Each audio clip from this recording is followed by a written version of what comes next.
Jinsi Krismasi inavyoonekana katika jamii ya leo, jukumu la wahubiri, kanisa kupotea kwa maana, wajibu wa waumini katika kurejesha uelewa wa kweli.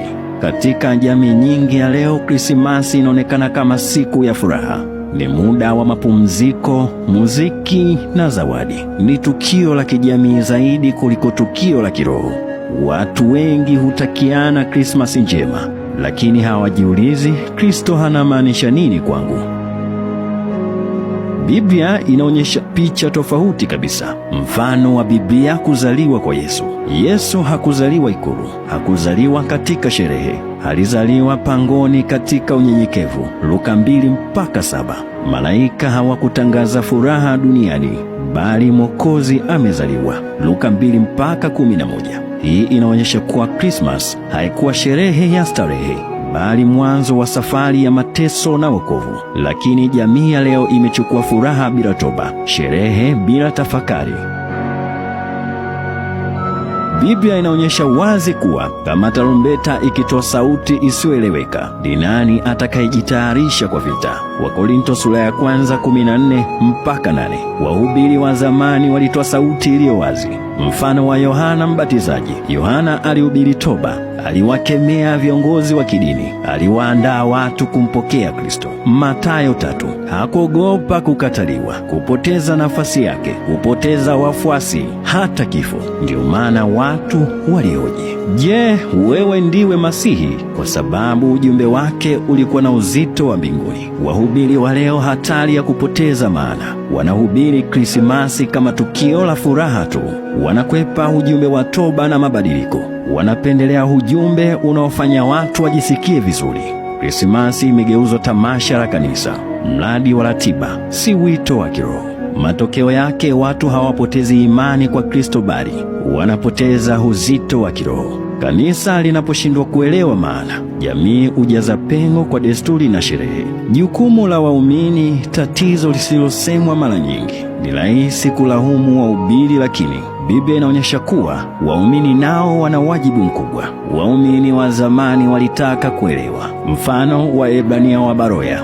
Biblia inasema walipokea neno kwa moyo wakanena, wakiachunguza maandiko kila siku. Matendo 17-11. Hawakuridhika na kusikia tu, kufurahia mahubiri. Walitaka kuelewa, kuhakikisha, kubadilika. Waumini wa leo, hatari ya kukataa kweli. Waumini wengi leo hawataki kukemewa, hawataki kubadilika. Wanataka baraka bila msalaba. Yesu mwenyewe anasema, nuru imekuja duniani, lakini watu wakaipenda giza. Yohana 3:19. Hivyo wahubiri wanapolegeza wanapokelewa. Wahubiri wanaposema kweli wanakataliwa. Huu ni ukweli mgumu. Wahubiri wengi hawapotoshi peke yao, wanachochewa na mahitaji ya waumini. Krismasi inahitaji kurudishwa moyoni. Tatizo la Krismasi leo sio tarehe, sio jamii, sio kanisa peke yake. Tatizo ni kukosekana kwa kiu ya kuelewa ukweli wa Kristo. Krismasi ya kweli inahitaji wahubiri watakaosema kweli hata kama unaumiza, waumini watakaosikia hata kama inawabadilisha, jamii itakayoshuhudia Kristo kwa matendo, si maneno. Sasa jiulize, Kristo akizaliwa leo, angekuta mioyo iliyo tayari au ratiba zilizojaa sherehe? Biblia inaonyesha wazi kuwa kila kizazi kilikuwa na wakati wake wa Krismas, yaani ujumbe wa Mungu kuja kwa watu, lakini si kila kizazi kilikuwa tayari kupokea. Mfano Yeremia, ujumbe usiohitajika. Yeremia alitumwa kuonya, kukemea, kuita watu warudi kwa Mungu, lakini watu hawakutaka kusikia. Walipenda manabii waliotabiri imani ya uongo. Yeremia alisema, neno la Bwana limekuwa kwangu aibu na dhihaka kila siku. Yeremia 20:8. Hapa tunaona jambo moja: ukweli wa Mungu haujawahi kuwa maarufu kwa mauti kama ilivyokuwa kwa Yeremia. Ujumbe ulikuwa mzito, watu walitaka faraja, ndio maana walikataa. Hali hii inafanana sana na Krismasi ya leo. Ujumbe wa toba haupendwi, sherehe hupokelewa. Mfano wa Nabii Isa, Masihi aliyekataliwa, alidharauliwa na kukataliwa na wanadamu, mtu wa huzuni. Isaya 53:3. Hii inaonyesha kuwa Kristo hakukataliwa msalabani tu, alikataliwa hata kabla hajazaliwa mioyoni mwa watu. Kwa hiyo Krismasi haikuwa mwanzo wa furaha, bali mwanzo wa kukataliwa. Jamii ya leo inaposherehekea bila kuelewa mateso, inapokea mtoto lakini inakataa ujumbe wake. Kanisa la mwanzo, imani iliyojengwa juu ya maana, siyo sherehe. Mfano wa Petro, mahubiri ya toba, siyo faraja. Katika Matendo ya Mitume 2, Petro alihubiri, hakuwafariji. Alikemea, alisema, Yesu huyu mmemsulubisha.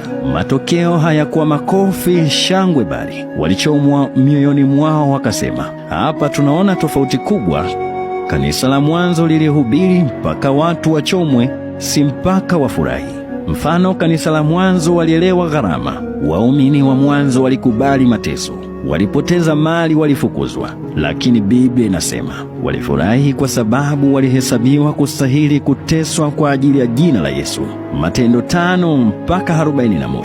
Hii inaonyesha hawakumfuata Kristo kwa sababu ya urahisi, bali kwa sababu ya ukweli. Linganisho na leo. Leo watu wanamfuata Kristo kwa kile wanachopata. Zamani walimfuata kwa kile wanachotoa. Watu hupenda sherehe ya nuru, lakini hawapendi nuru yenyewe. Mpaka wakati mwingine, jina langu naitwa Beni Maarifa.